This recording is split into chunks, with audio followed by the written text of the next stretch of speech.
Right, so welcome everyone. I'm sure we're going to have more people joining us as we go along. That seems to be always the way. This panel is entitled Unsettling Gender, Activism and Justice in Malawi, Ghana, and Pakistan.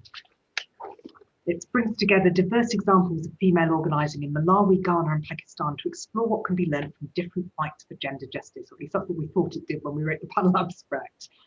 We have three presenters from Lilongwe, Cape Coast, Lahore, Islamabad and Cardiff. At the moment, we don't have quite everyone in the room, so we're going to slightly shift the order around.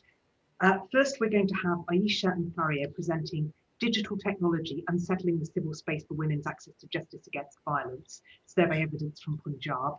That's going to be followed by Anthony Malunga, Political Violence Against Women and Girls in Malawi, and then finally, Organising Among Informal Women Quarry Workers, Moses Segbenya. So, thanks very much, Aisha and Faria, to agreeing to us swapping it around. Excellent. Your screen is displaying beautifully. While you speak, I'll probably turn my camera off so I don't distract from that. You've said you'll take about 25 minutes, and if it's helpful, I can kind of flash up in the chat when you've reached that point, or I can just, step back and let it go. We've got plenty of time to have all three presentations and a good discussion as well. And our plan would be just to have short questions after each presentation, which will be sort of 20 to 25 minutes in length, and then a slightly longer discussion at the end. So I'll just hand over to Aisha and Faria, and thank you very much all of you for coming together for the panel. Thank you, Laura. Should I begin? Yeah. Hello and Assalamu alaikum. My name is Aisha Subhani. The work that I'm going to present today is Digital Technology, Unsettling Civic Space for Women's Access to Justice Against Violence. It's a survey-based evidence from Pakistan. My co-authors are Ahmed Awaz, Faria Hashmat, and Iram Awan. All of you can see the presentation layout. I would like to begin with the background first. Now, what is happening today is that civic space, which is physical and offline, is shrinking. What is meant by civic space? So basically, civic space is an enabling forum for rule of law.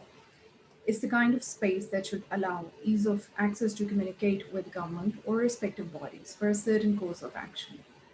According to Oxfam International, access to justice and legal services constitute one of the 9 dimensions of civic space. And according to them, the civic space for access to justice is significantly constrained and it is shrinking. They refer to access to justice and legal services as the ability of those affected by restrictions on civic space to seek redress and access justice. Evidence shows that civic space for CSOs and human rights defenders is shrinking due to restrictions on physical integrity. This is also due to repressive governments and the pandemics. Even in prolific democracies, there are restrictions on person gatherings for civic and social justices and accountability. Such is having implications on legal procedures. Besides, civic space for bringing women access to justice against all sorts of violence is not only shrinking, but is posing safety concerns. According to UNHCR, when civic space is open, citizens and civil society organizations are able to organize, participate, and communicate without hindrance. We then see that civic space is digitizing. At a time when physical space for civil society is shrinking globally, digital transformation has opened new spaces online. That is, when civic space closes offline, citizens often respond by opening civic space online. Such shrinking of civic space, along with the advent of technology, is enabling more space through use of digital communication platforms, to the extent that civil society organizations have started using digital tools in order to execute their activities. Now, this rapid technological advancement is raising questions about how it will affect civic space. We see an excessive use of mobile phone and apps in bringing access to justice for women. This rapid expansion of access to mobile phones and internet connectivity has turned out as the most important enabler of online civic space. When we look at the role of digital technology for accessing justice against violence, we see that in Pakistan, Ministry of Human Rights, in order to enable victims reach out justice forums and report violence and abuse, rolled out digital app along with a toll-free nationwide helpline in November last year. Similarly, Punjab Commission on the Status of Women launched a helpline for reporting of violence against women. We look at Africa and we see that in Tonga, digital platforms and online portals are being developed, and GBV and DV survivors are being encouraged to use those platforms for as reporting mechanism, and also to reach out legal forums to be able to make their own safety plans, access justice, and reestablish their lives. Now, this excessive use of mobile phone and mobile apps is basically in place, and according to them, to GSMA, a mobile phone empowers women through enabling her connectivity. So everything which would empower a woman would exhibit better decision-making capacity in her. Now, putting it all together, we see that shrinking civic space, along with the advent of technology, is enabling more space through use of digital communication platforms. Now, how does that affect the opening and shrinking of civic space for women's access to justice is a question that this study aims to investigate. We then see the role of reporting in access to justice, and we find that reporting of violence against women is the most preliminary step and the most primitive for the redressal of victim. Also, reporting rate is used as an indicator of access to justice according to OECD. Globally, war cases are least or not reported, and in Pakistan, only 0.4% of women access justice forum for safety of their lives against persecution. Punjab is the province which is most crime-afflicted area in Pakistan, and it has the largest total and female population. Now, reporting of war cases in Pakistan, where a patriarchal setup exists, is a big challenge because in patriarchy, violence is perpetuated on women as a social practice, and home is the epicenter of violence. We then see that partnership is required for enabling access to justice for war through digital technology. Various countries have developed various mobile apps. These applications are enabling women who are victimized a reporting mechanism, as well as they're providing complete legal services, including health services as well.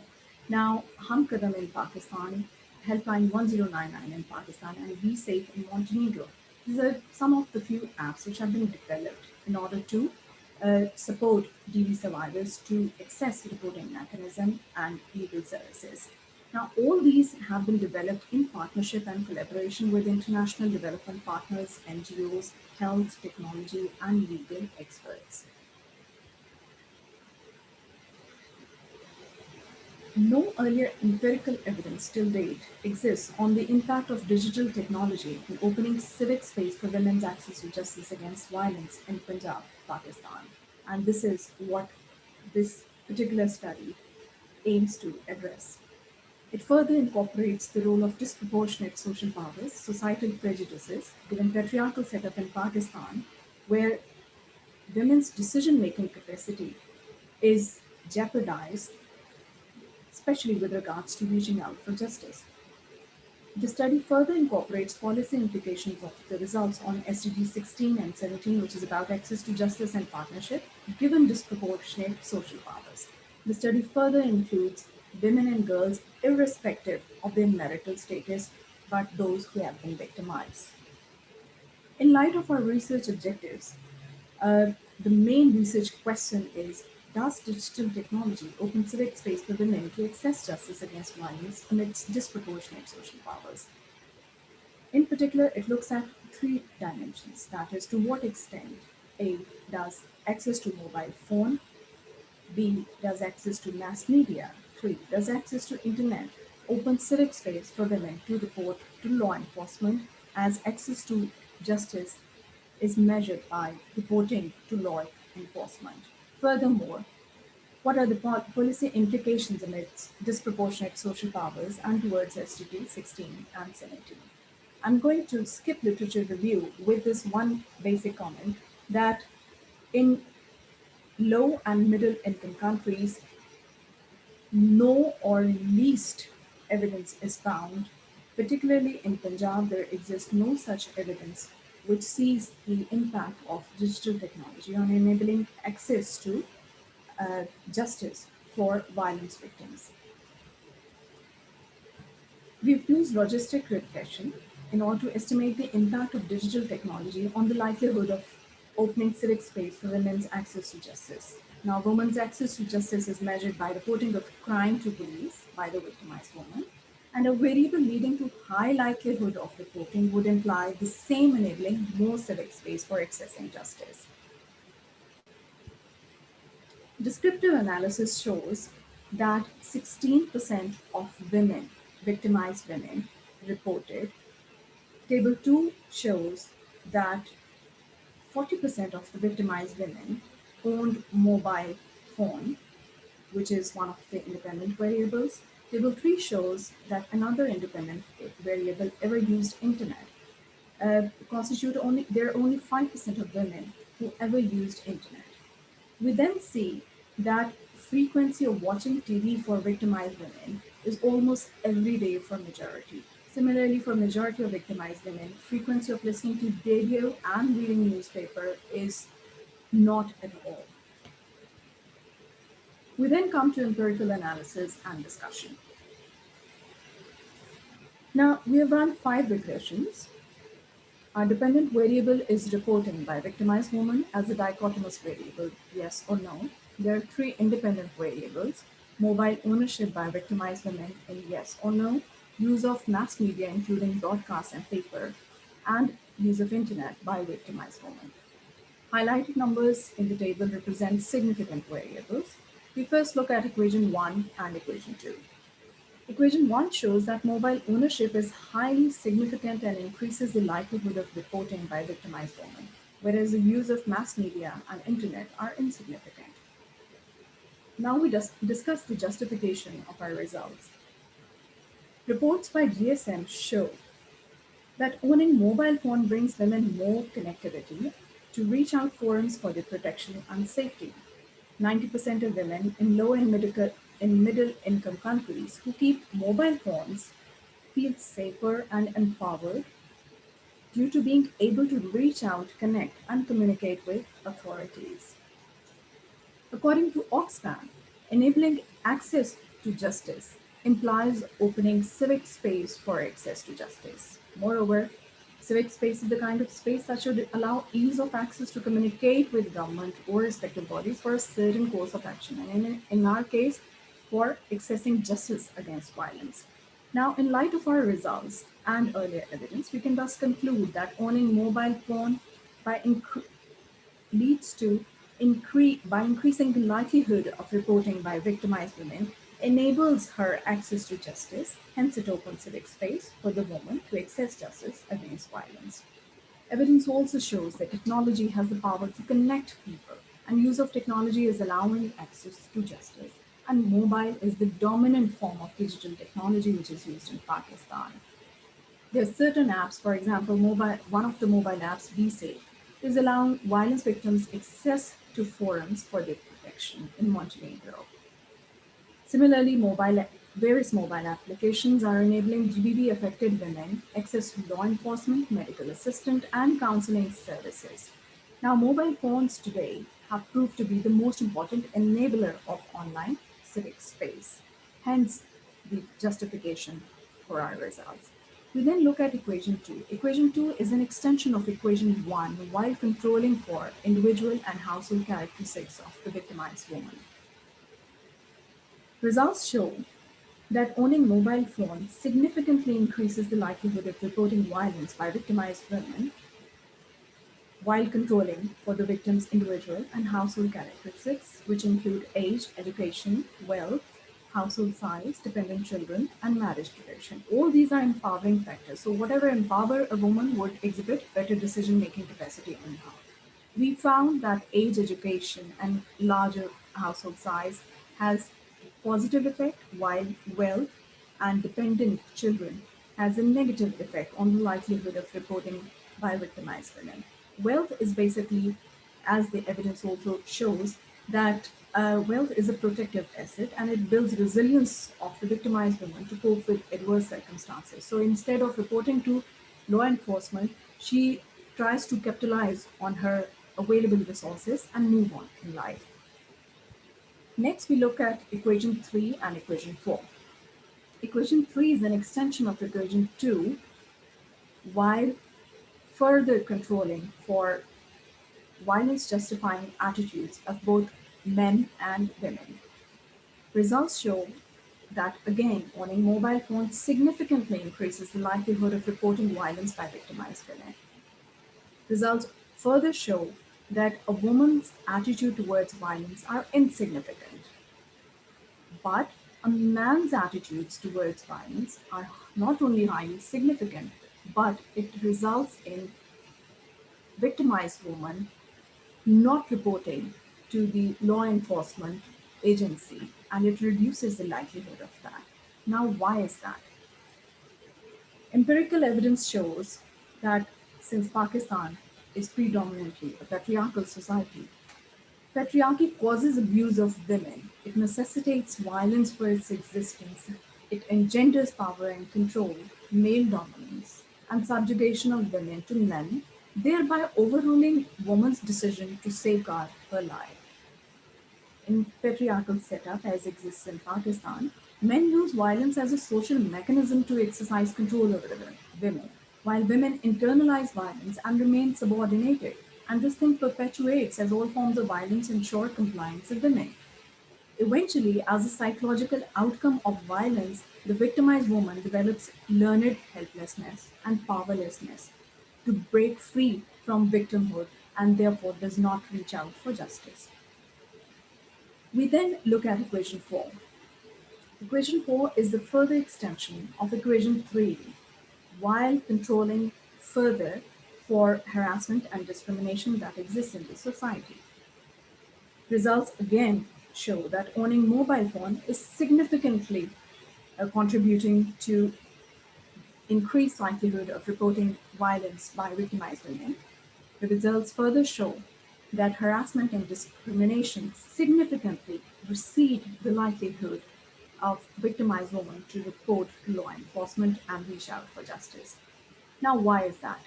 Our results point to the fact that if a woman who's already victimized and then she's harassed and discriminated in the same society during the same time, then such pronounced exposure to violence, abuse, and fear would produce learned helplessness further.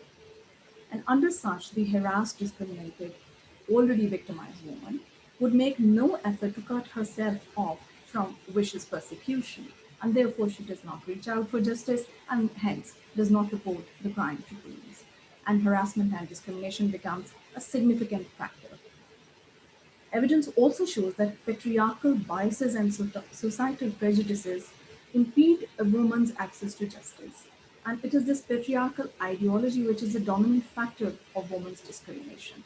Now, when we bring equation 3 and equation 4 together, we see and we can conclude that despite the fact that patriarchal ideology perpetuates violence and powerlessness in women and societal prejudices of harassment and discrimination further yield helplessness among women, thus not allowing them to save their lives and reach out for justice to end victimhood.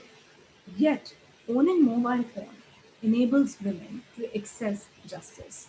We come to our last equation, equation 5 now. Equation 5 is a further extension of equation 4 by further controlling for a special condition when the victim knows the abuser and she is victimized inside her own house.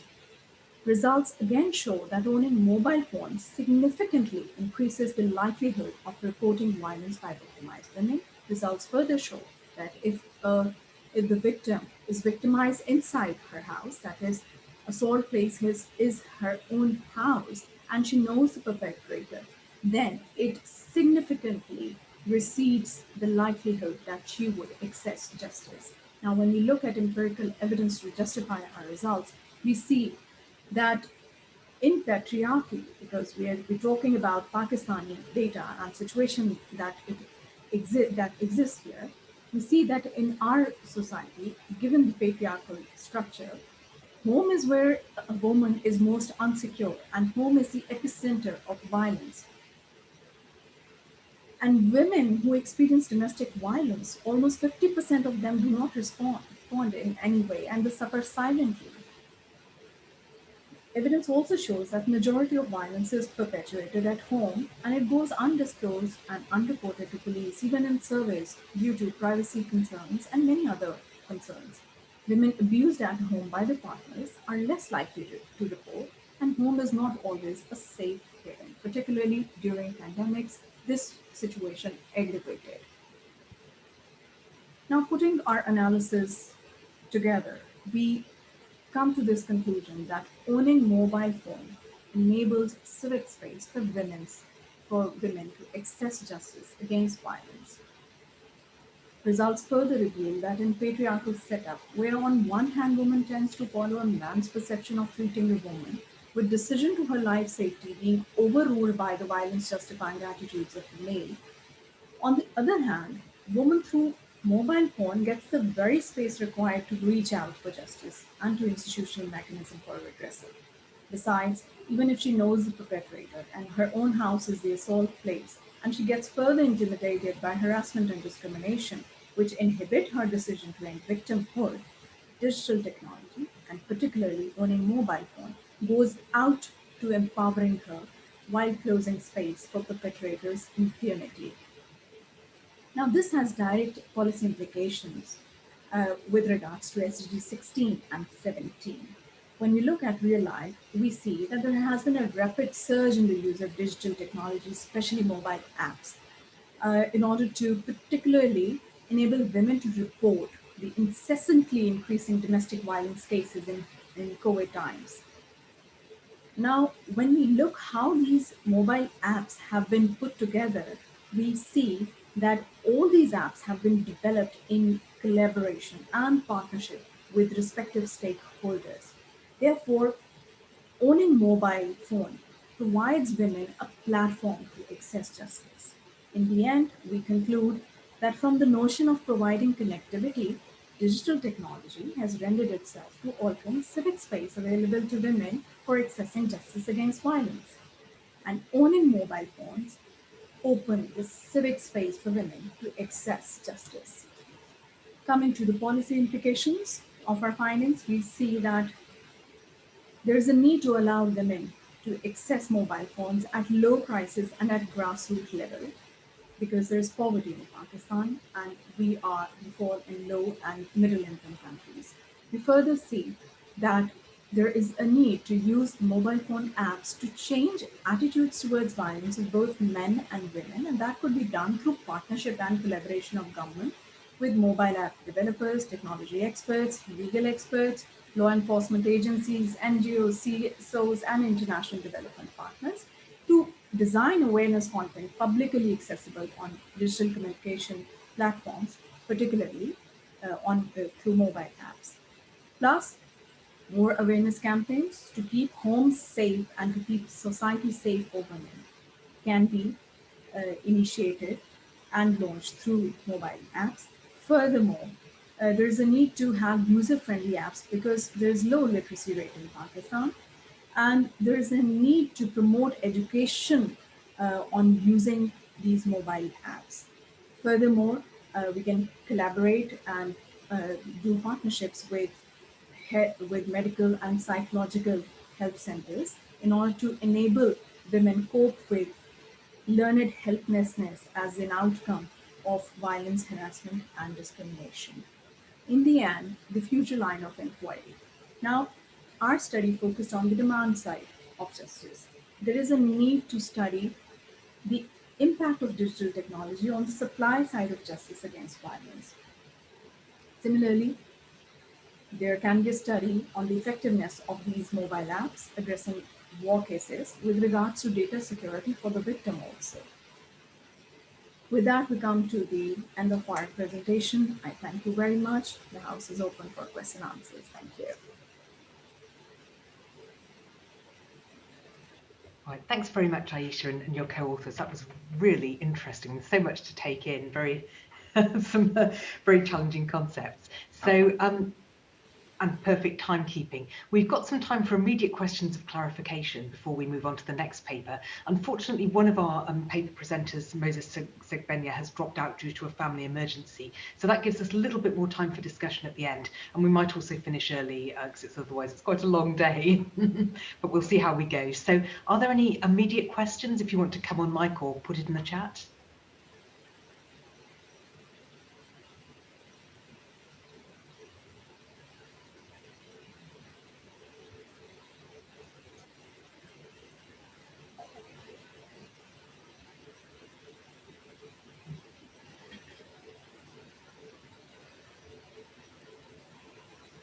I did have one question, which is from your personal perspective, where do you think is the most productive area for investment for the Pakistani government to fully benefit from your findings? And what do you feel? Yeah. I think they need to uh, have gender sensitive criminal system to enable both the demand side and the supply side of justice on one platform and be accessible for both uh, the victims and then to be for the providers of justice, which includes law enforcement and judicial forums, to be able to meet the demands of the victimized women. Unfortunately, what is happening that we are having there is an incessant increase of uh, violence against women in Pakistan, but women do not. There is a high demand, but the only thing which inhibits women, it's not just about mobile phones. Mobile phone is a forum, it's a platform through which they can connect with the reporting mechanism, they can access the reporting mechanism. But what follows later is more important. So I think for our government, the valuable thing would be to invest in the provision of justice, that is the supply side of justice, so that when women know that the perpetrator is going to be held accountable and there would be no more impunity for him because of the stronger justice system, specially designed for women, and laws, courts could be, virtually accessible on mobile apps where women from, backward areas and far-flung areas do not have to physically reach courts every day. So all these things will enable and further, kind of empower the victim to actually come and approach the redressal forums. So I think the right now it's not about the demand. They are launching apps now, which is a very good sign. The first thing is that women should be able to report. It's step one. It is happening, it has started happening, but what is more important that unless our system does not change, a, because there's patriarchy that exists in our society, unless this violence justifying attitude does not change, unless the supply side of justice does not change, women would always inhibit themselves to even access justice, because what follows later after they report is even worse.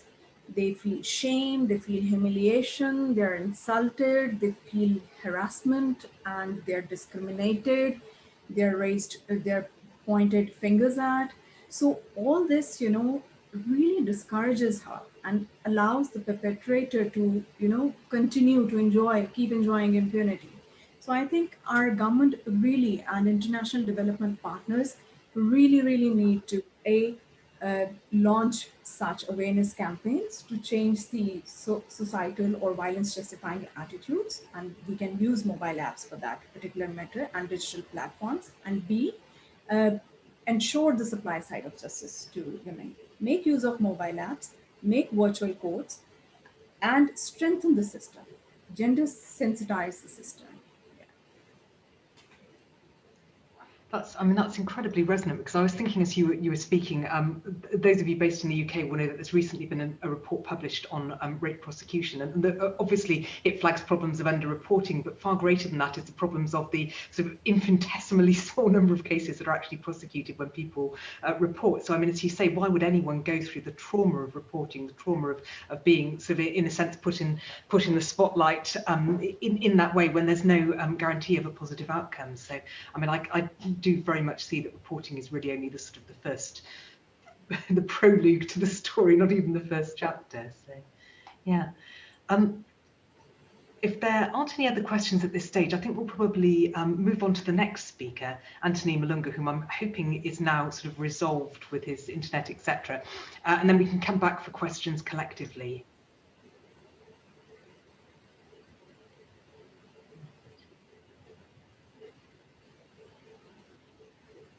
So I'm waiting for a sort of rousing yay from Anthony, at which point I'll switch off my camera and sort of drop away into the background. So, I mean, as you'll remember, this is a paper by Anthony and Bernadette Malunga looking at political violence among women and girls in Malawi, the role of women leaders as game changers. And I can see, you know, at least one person in the chat whom I know has come specifically for this paper. So it'd be very good to hear it. Okay. Right, excellent. I shall drop away, so 25 minutes, but as you've seen, there is no time pressure. Ah, right, excellent. Right. That's an unusual Zoom Good backdrop. afternoon. Good afternoon. Oh, great. So I want to beam my slides just now. Let me do the sharing. Okay. Screen share. Right. So we go to the first page. Right. So thanks a lot for accepting that I come second. I was in transit from somewhere. So, but I needed to give time to this process. And thank you so much for the opportunity. Thanks, Aisha, for your wonderful presentation. So we are presenting on this one. Yeah. Hello, can you hear me?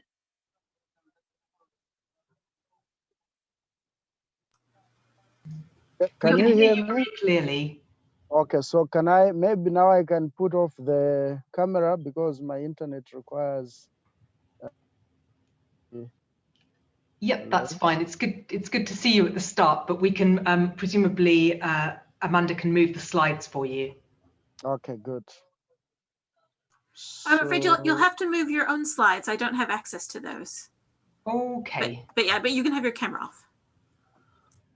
Okay. So the presentation that we are making, we are a team of 3 people. My 2 colleagues are not present. The first 2, the colleague Bernadette Malunga and Ngimezile Mweso, they all teach law in the University of Malawi. I teach some gender courses, and I run a gender institute. So we co-authored this paper and presented for consideration this year. I'm so glad that we are part of this process. Our title is Political Violence Against Women and Girls, the Role of Women as Game Changers. What we are saying in this paper, I would just say in brief, is that Malawi has gone through a number of democratic changes, and I think those that follow the Southern African country, Malawi, know that we have had democracy since 1994-95 with a new constitution, and women representation in politics is a crucial component because Malawi has subscribed to a lot of international instruments, regional instruments around women empowerment and women in decision making. But over the years, progress has been slow. We're making some incremental progress, but there are some slow, marks along the way due to, among others, every 5 years, when elections are about to start to be more heated, there are issues of violence. So that's one of the things that we are addressing in this paper. So I think this is just a background. We are a youthful nation with over 60% of our population below the age of 35. And a number of gender indicators show that there are disparities between women and men in regard to their placement in society and what they are able to do. And issues of violence are rampant: intimate partner violence, political violence, and their causes, usually the social cultural norms, the beliefs, the stereotypes, and of course, sometimes personal preparedness regarding how women are prepared to participate in different spheres of life. So at the end of the 2019 election, we noted that while there has been slow increment of women in leadership, but the 2019 election provided some kind of an increase in numbers, with the female representation at parliament level up to 23%, and in local government around 14%. But overall, when we review the past elections and we look at the present, the last election, we note that political violence against women and the girls is still a common manifestation every time elections come. Now, as I said, we're looking at the role that women leaders have done. We identified 3 sets of women leaders. We identified women in political positions, so like the Minister of Gender, who has always been a female since 1994, 95 to present. The women leaders in parliament, like the Parliamentary Women Caucus. We also identified women in civil society, those that are leading the network on gender. You see the names later on of some of the networks, the women's rights leaders, the 50/50 Management Agency, which was a basket kind of institution which a number of donors put resources to use for the 2019 election. And so we also identified a 3rd category of women, which were women in the constitutional bodies, like the Ombudsman and the commissioners of the Malawi Human Rights Commission. So these women leaders, the question that we are asking is, in the face of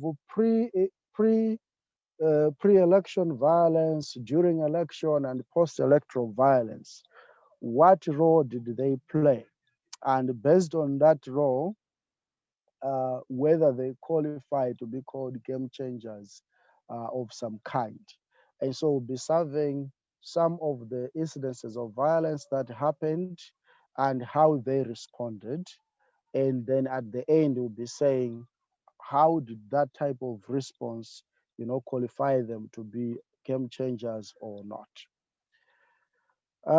So basically, that's what I was saying.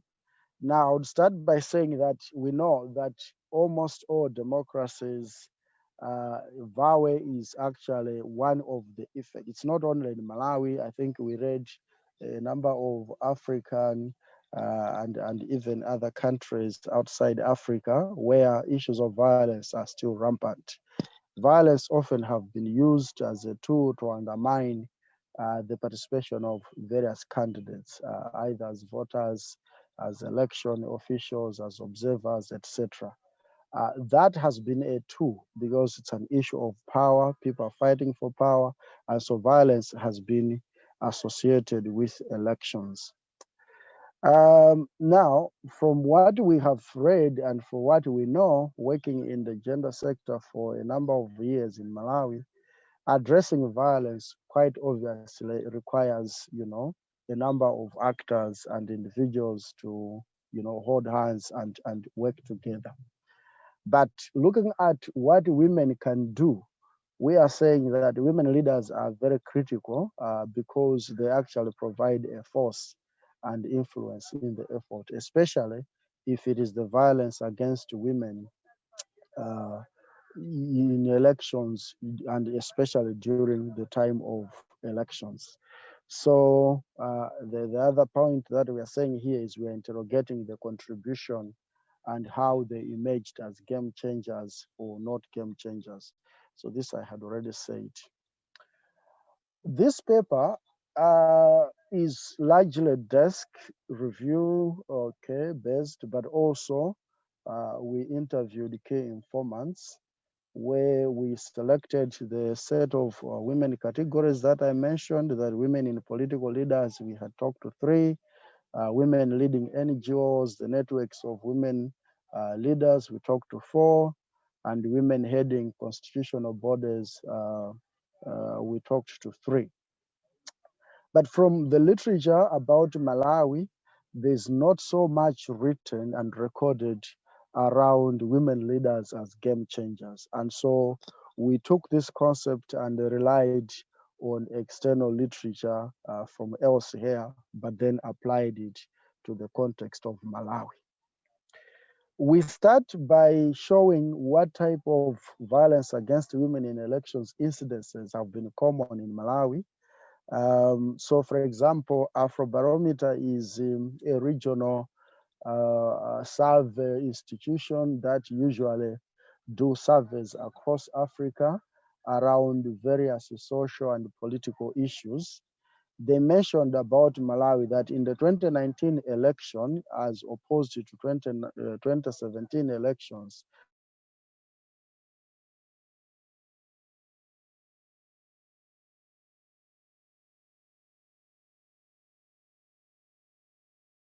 being asked by Afrobarometer in their surveys found that most of the citizens felt that I think there has been a lot of political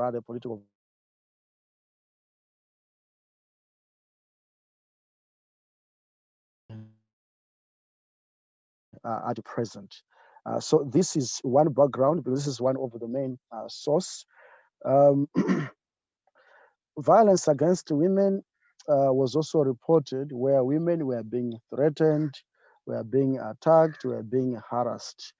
And we know that usually violence is normalized because the perpetrators sometimes feel that they have an upper hand, and sometimes it's aided by the law enforcement agencies. Sometimes the authorities condone such type of violences, and so they go to be more entrenched. Now, specifically in the 2019 election, the pre and during election process, Malawi registered a number of forms of political violence, both physical, social, emotional, insults and all that.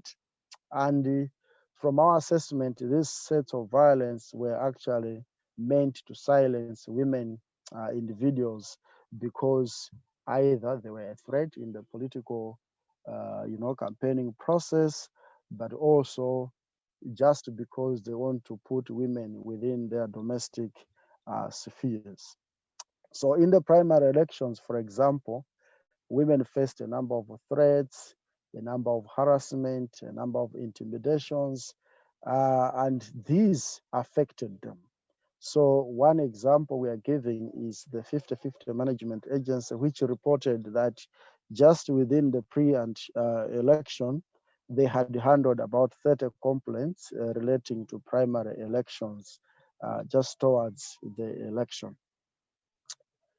During the post-electoral process, there were also a number of violence. If some of you have followed the story about Malawi's election, this was one type of election which, when it was held in 2019 May, it later on was challenged by the opposition bloc, and through an institution called the Human Rights Defenders Forum Coalition, there were a number of protests that actually took place from after the election in 2019. And it went on up to February 2020, where mass protests nationwide were happening. And of course, the High Court had sat as a constitutional court and annulled the 2019 presidential election. So for those that may have followed, the protests were largely against the then Malawi Electoral Commissioner, chairperson, who was a female, because people were saying she had mismanaged the 2019 election, and so people were protesting throughout the country. So there were protests on one hand while the court process was happening, until in February when the court process found that the election was really marred by a number of irregularities, and it was annulled. A new election was announced, which later took place in June the 2020. So in the post-electoral violence, there were different sets of violences that had happened. Some were targeting even the law enforcers that were female, particularly those that were seen to side with the ruling party, then the Democratic Progressive Party. The other form of violence was, among the women protesters, due to, why are they protesting? So the police enforcement agencies were actually harassing some of them. One main example which had caught the international media was where in the capital city of Lilongwe, a male police was killed because of the ongoing protests that used to be then. And the next day, the Malawi Police Services security officers went to the area, one outskirt area in Lilongwe City, and they had to go and tear gas attack the area, and they had to harass and rape women. 18 women were raped. Some of them were younger ones, and this became a big issue. It went on international media. The question was, yes, the area was protesting, it had killed a male police officer, but by going to do rape, harassment, and sexual exploitation for the women and the girls in the area, it was one form of worst manifestation of violence against women in elections. So the next section that I'm covering is now the three categories of women leaders. What type of responses did they do to post, pre, and during election, and of course, post-election violence? What type of responses? So what we found, largely from the conversation with the women leaders, was that overall, a number of measures were taken. One, education and mass awareness, where some women leaders were going to the media, were going to public through protests and all that, and also bringing women together to try to raise awareness that when a violence happens, you have to report, you have to do this, you have to take this action, some of which were Women Lawyers Association of Malawi doing that. There are also cases of violence being documented and taken towards, duty bearers, particularly those that involved being perpetrated by political leaders. There was also women organizing and mobilizing to march. So, for example, the Parliamentary Women Caucus leadership had a cross-party, all parties that contested then, all women from those parties were having, mobilizations to do solidarity marches against violence on women. Seeking legal justice, of course, due to rights violation, that's taking matters to the courts. Some issues were being recorded in real time through the gender situation room. That's during the election process. So media engagement to name and shame the perpetrators. They were lobbying of key duty bearers to demand for action. So overall, those were some of the responses, but I'll say some specific ones and point to specific women leaders. So, for example, the civil society women leaders relied, for example, through the mass media. They went to private radios, to television stations to raise awareness around the need to identify, to report, and of course, to take action on any form of violence. Some political party leaders took undertaking to say now we're doing press releases around, saying no to violence during election, and they needed to protect women's rights in the process of elections. The civil society leaders were together partnering, mobilizing, and doing marches, against the violence that were happening across all the three major cities of the country. And the implication from this type of response we saw was that from the efforts of the women civil society leaders, like the Women Manifesto Movement and the NGO Gender Coordinating Network, which was women-led, all those were women-led institutions, that provided some kind of agency. And they emerged as game changers because the multiple strategies that they employed had brought, a positive action where the president would come and speak against some political party leaders who were in the ruling party then would speak against violence. The police had to take some kind of action against that. So they emerged kind of as some game changers. In the post-election violence, there are also some responses whereby a number of measures were employed, including administrative measures that's taking matters through the civil and legal processes, engagement and lobbying with the key duty bearers. Um, from the state institutions like the Ombudsman, like the Malawi Human Rights Commission, they, spoke against violence. They named and shamed the political leaders who were condoning violence. Issues went to print media and the mass media. And all those actions were being taken as a way of dealing or speaking against the violence that happened. So further examples like the Warwick's Women Legal Resources Center, they had demanded some action around the need to guarantee women protection during elections. I think I can skip this. Now, coming to what we were trying to test, the actions of the three sets of women at various levels and what they did. Women leaders in political positions, particularly the Minister of Gender, and some women that were in parliament. The Minister of Gender particularly had a lot of opportunity. The civil society women who were organizing, doing mass mobilization had similar opportunities, like the constitutional body women, that each of them could have emerged as game changers.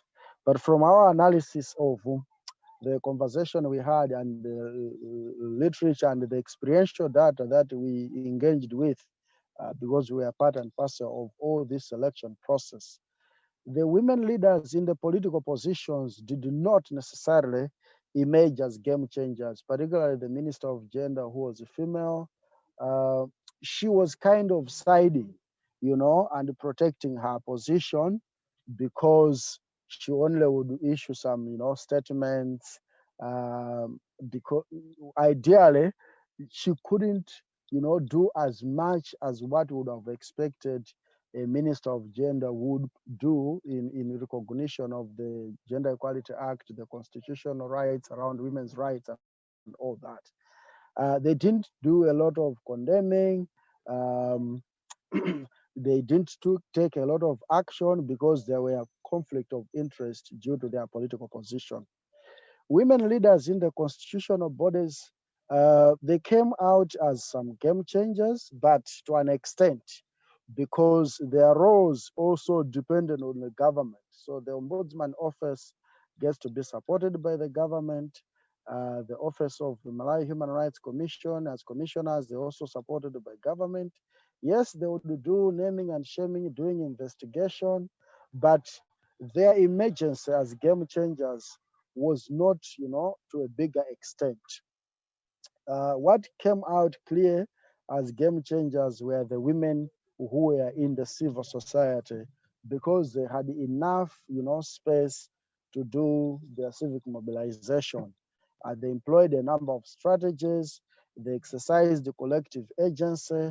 There was a lot of collaboration around their action.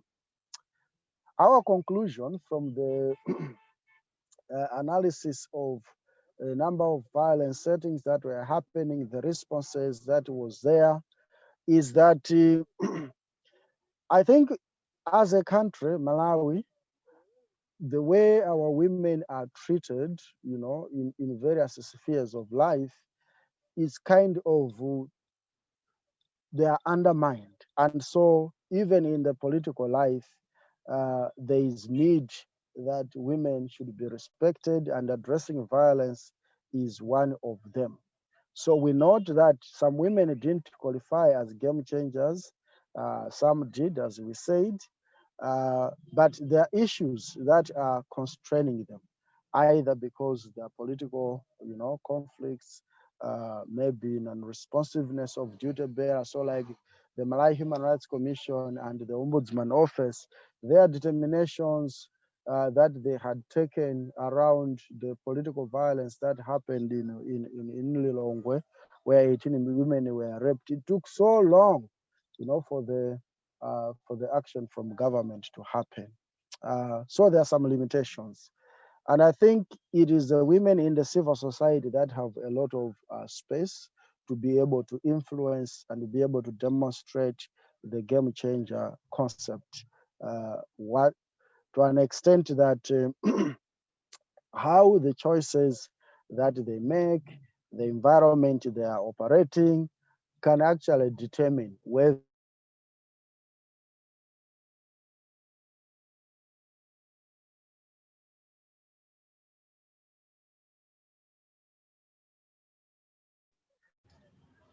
I'm afraid we've lost your audio, Anthony.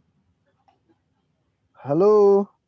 Ah, good, you're back. Excellent. Sorry, we momentarily lost your audio. Oh, sorry for that.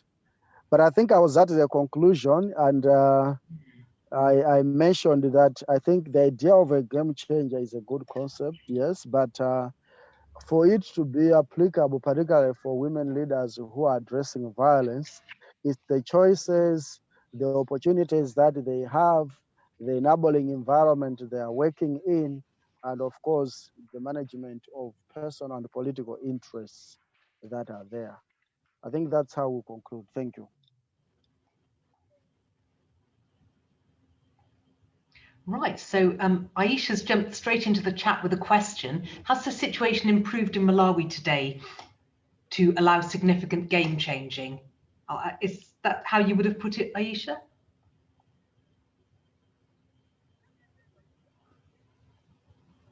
I also see a hand from Mapenzi Tausi. I don't know if we want maybe to take both questions and then you can answer them together. So do you want to come on mic, Mapenzi, or put it in the chat?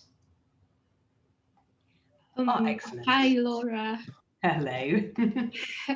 Okay, real human being. Excellent. So thank you so much for the two presentations. I guess my question touches on both presentations in a way. For the most recent presentation, my direct question to you is, to what extent, I know you didn't mention it, but from your experience working on gender and working on gender, to what extent would you say that cultural influence has got a bearing on how these women in leadership positions react or address the gender violence in this case? I'm asking this basing on the background that, as a Malawian as well, I know that culturally as women, we are sort of like given our own, we are given a place of obedience. man is the head. So most of the times, even like the first presenter presented, that women would not, at home, women would not report any violence that they're experiencing, and in the way they protect the perpetrators and all that. So I'm just looking at that and trying to find out that from the point of view of the cultural background, where all these research can also be drawn, what is the influence of culture, of, as a woman, I need to take a step back. As a woman, I need to, not speak much or not report the men. What could be like, do you think there's a link? Is there an influence? Yeah, that's my question to both presenters. Thank you. Okay. So I have Aisha question and Kasi and then Mapenzi. Thank you, my sister. You said you're from Malawi. Yeah. Great. So let me start by the first two. Aisha asked about whether the situation has improved in Malawi, to allow significant game-changing experience. And I think it's quite close to Cass's question around what's changed in Malawi to allow CSO leaders to be able to create the change. Malawi has been a country where our democracy has been a growing democracy, I can say, so much that 25 years, 27 years now into democracy, we have noted that from 1995 to present, as a country, we have had a lot of progress, both on the legal front, but also the creation of adequate civic space for CSOs to be able to do a lot of activism, a lot of mobilization. We didn't had a lot of problem to do with the limitation on the civic space for women's rights, CSOs, and other types of NGOs that work around women's rights. So that is the main change, because as I have said, the Malay Human Rights Defenders Forum was one body of a CSO that took the DPP government head on after the May 2019 election to organize mass protests. And I think I would also say that there was adequate political will to respect people's rights and to allow the constitution right to demonstrate to be respected. So that too is a good change that created the atmosphere to allow the protests to go on. Because as protests were going on, it's when we are documenting these violence incidences. And so I would say political willingness to allow the constitutional provisions regarding right to protest being respected. On the one hand, the civic space for CSOs to do mobilization and mass, activism is also allowed. So these two changes are the ones that CSOs, both women's rights, NGOs, and others were building on in terms of their activism. I hope that addresses Aisha and Kase questions. The issue of culture for Mapenzi, I would say that to an extent it does, because we know that coming from backgrounds where women are regarded as more or less second citizen, the other group more or less. But we note that lately, I think with a lot of activism, with a lot of awareness raising, with a lot of agency from women leaders, conscientization of the public, we are moving towards deconstructing these notions and norms that are so much deep rooted. Violence, yes, sometimes may be accepted at household level because of culture. Some women still believe that if I am loved, I have to be, beaten by a husband, or some kind of like that. So that type of mentality may even go on in the political life to say if young boys intimidate, harass, how insults on a woman leader, maybe it's acceptable, because at household level, that is also happening to an extent. So I would agree with you, Mapenzi, that to an extent it does. However, on the response part, whether the response of, for example, the women political leaders was highly influenced by culture, I think not much. I would think that it was the political interest to save their position as a minister of gender then, or female as she was, with a clear mandate to protect women's rights. She couldn't do enough because she had political interests to protect the sitting government, which was actually the one that was perpetrating the violence. So maybe that explains. Thank you so much.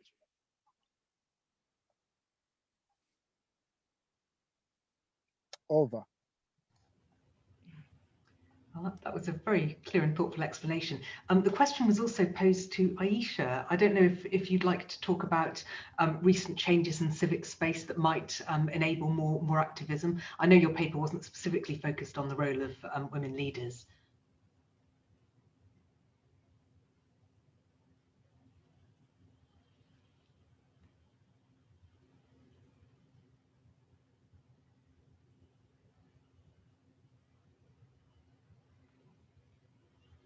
I also see your co-author Ahmad here, so I don't know if it's something he would like to pick up if you're not currently online.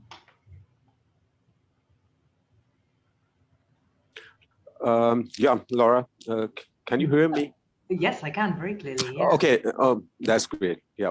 Okay, well, I'm afraid actually the paper in which we presented, there's not much to say about, as far as the women leaders are concerned, because that paper was actually based on the household survey, the demographic and health survey.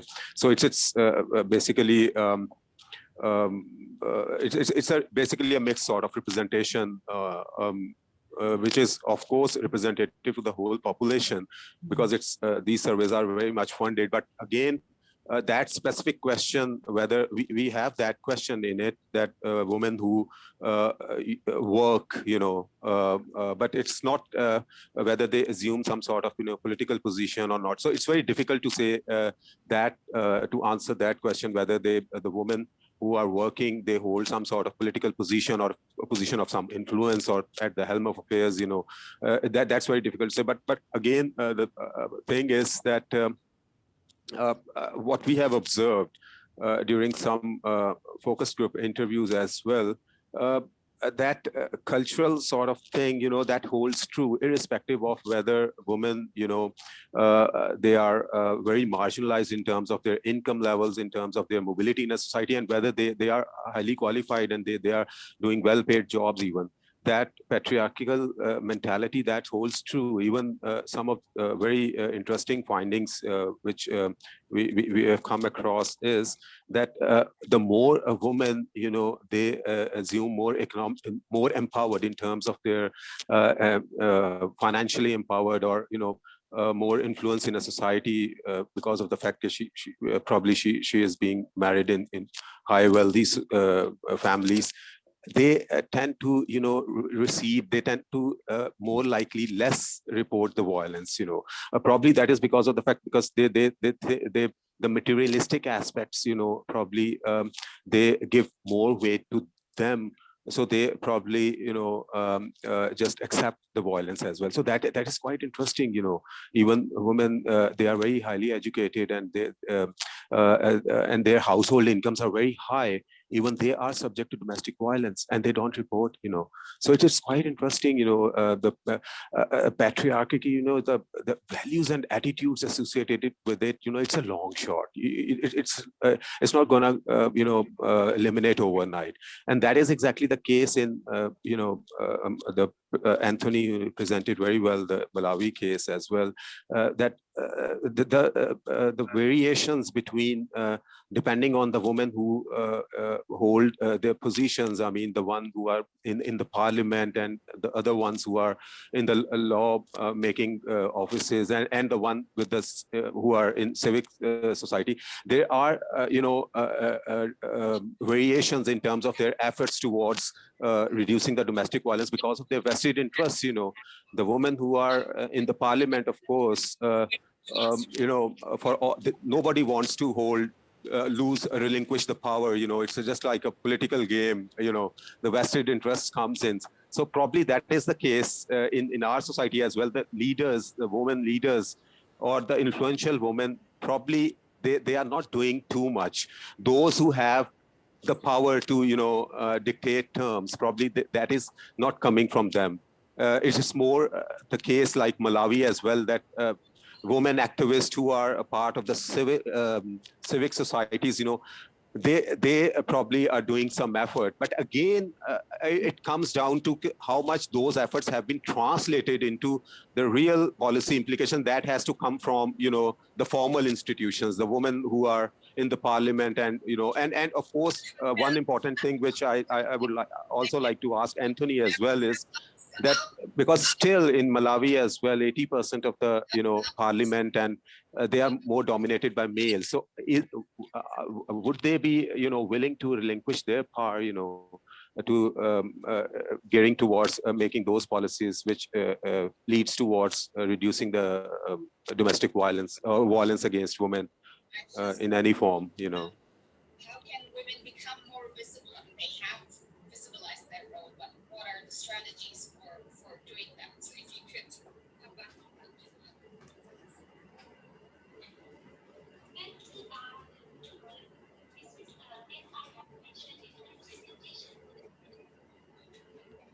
We're struggling a little bit to hear Aisha, I'm afraid.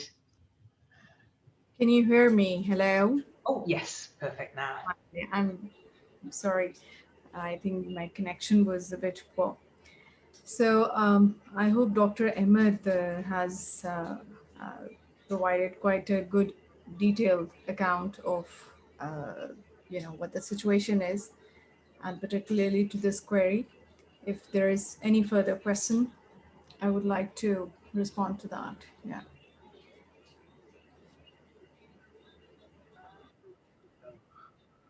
Hi, Laura. Hello, Anthony. Hi. Were there any additional questions? Aisha's now back online.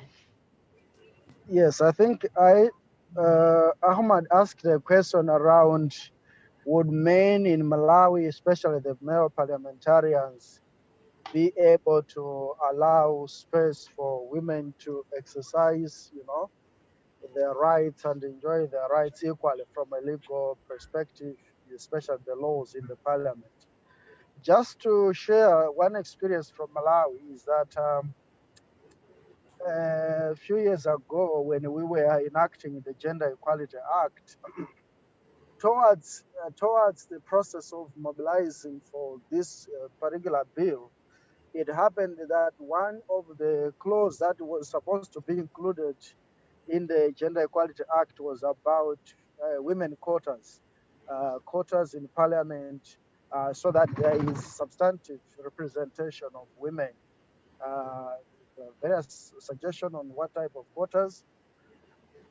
What we heard from the parliamentarians later on, when the law was about to get to the table for discussion in parliament, it was actually both sides, men and women, some of them, because of political interests and all that, refused to have that clause as part of the Gender Equality Act, and it was removed.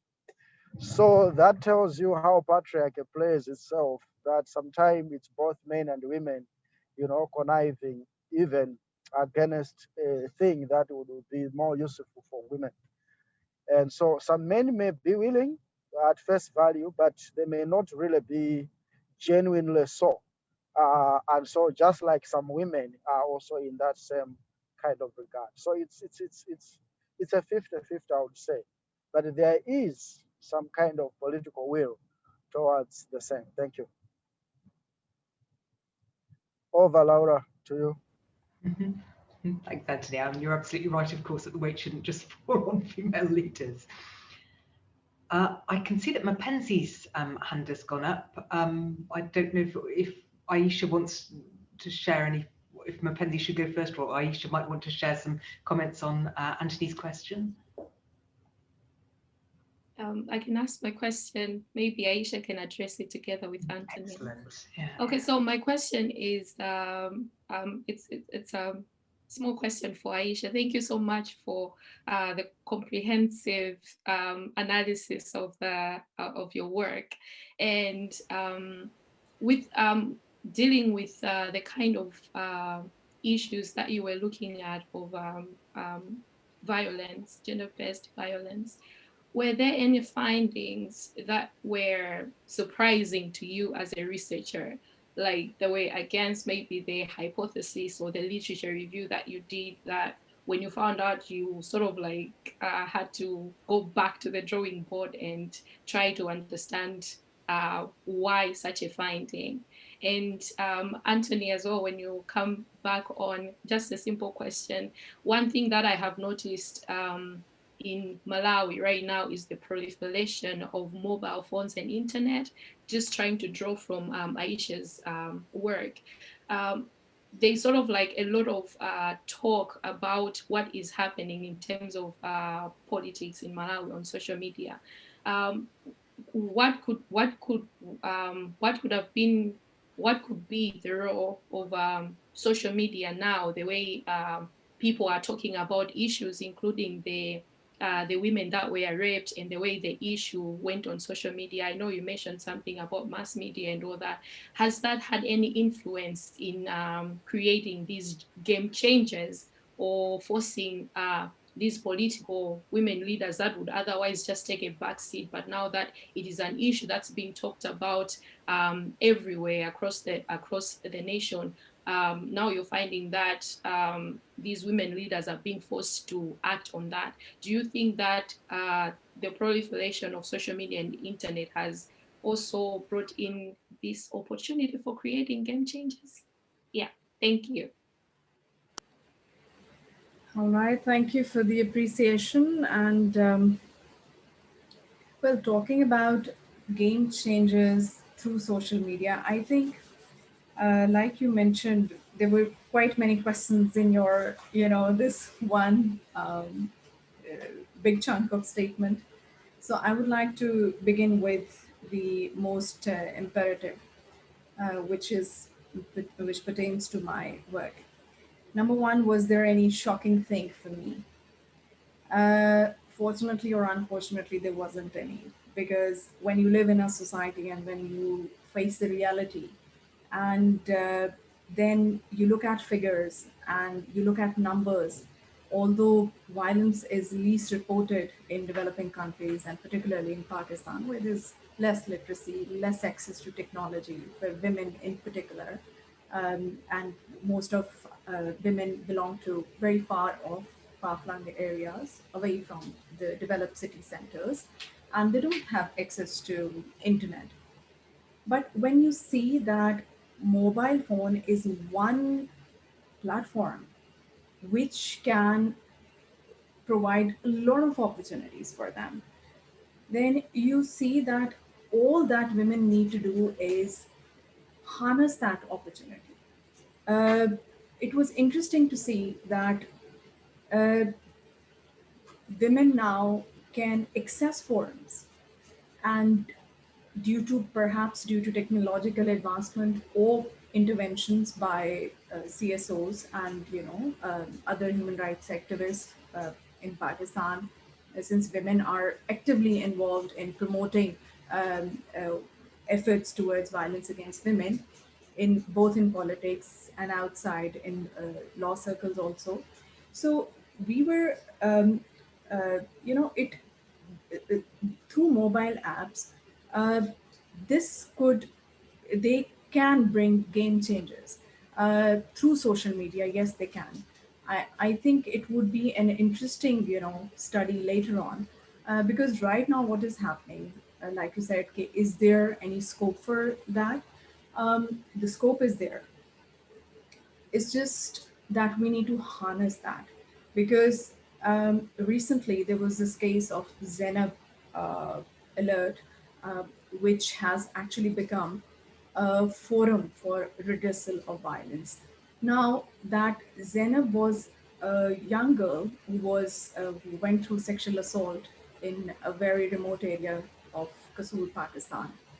Uh, the social media highlighted it to such an extent that government officials were forced to take action and provide immediate justice.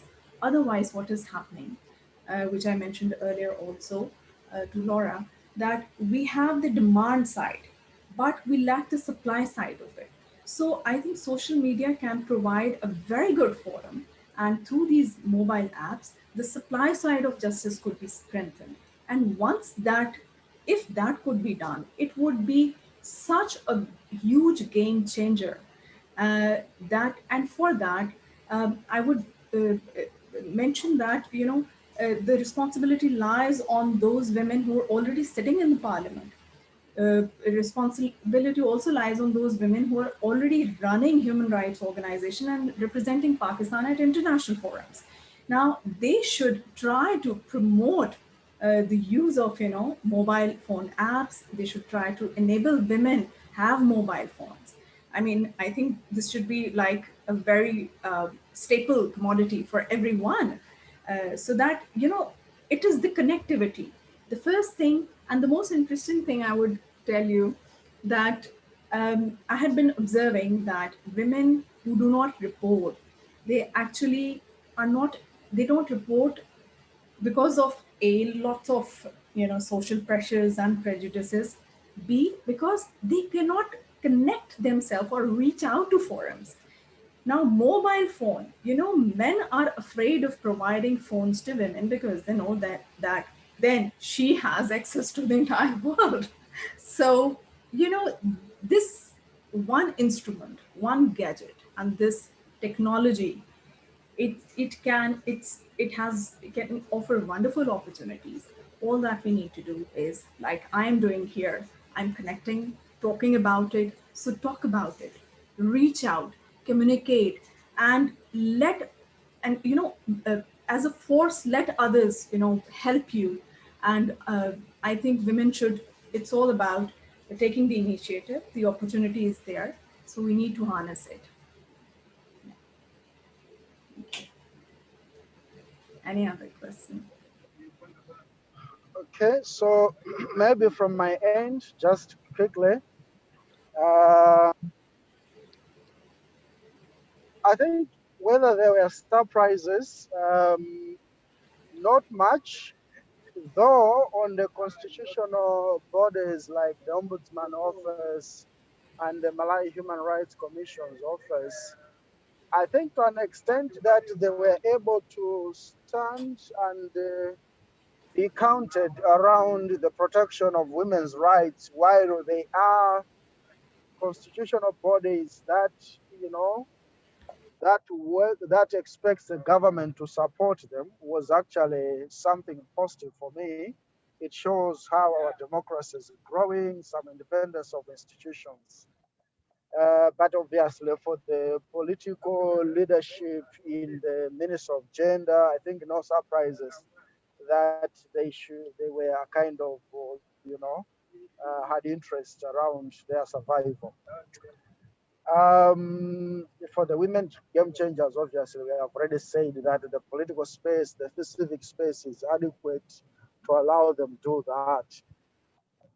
On the mobile phones, I think I want to agree with your feeling, Benz, that social media has actually had a lot of influence in Malawi lately, particularly in the urban setup, where access to smartphones is reasonably high. The way that these messages, the pictures gets to be shared, is very, very motivating and angering at the same time for the public to rise up. So I think that social media has played a role in ensuring that a lot of coordination, activism around demanding women's rights, demanding the protection of women. Even the issue of Unsundwe case in Lilongwe, where the 18 women were raped. If it wasn't for social media getting as much of that information out, I don't think the response would have been the same. So I think it's a big thing. And as Aisha said, this is an area that as nations grow to increase the space of access to the internet, I think there will be more demanding, the public will be more demanding, more activism, and I think the duty bearers also would have to be more responsive, because essentially information flow has been increased. And everyone is becoming a journalist of some kind, whether sending out correct information or not, but we are participating in the journalism world through social media. So that's what I would say. Thank you so much. Over, Laura, to you. Thanks, Anthony. I think the big surprise for me has been how many links you can creatively draw across two very different contexts. There seem to be a number of similarities there. We probably need to wrap it up quite soon, but I wonder if there are any further questions or reflections that panelists would like to share.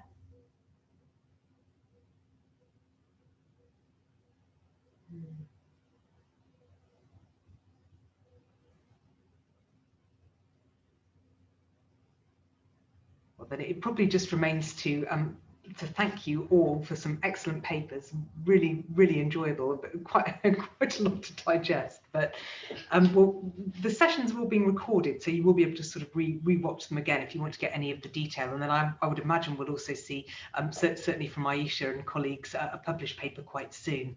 So thanks again. The next event today is just a social event at 6 o'clock. So please take a well-earned screen break. Okay, very good to meet you all today.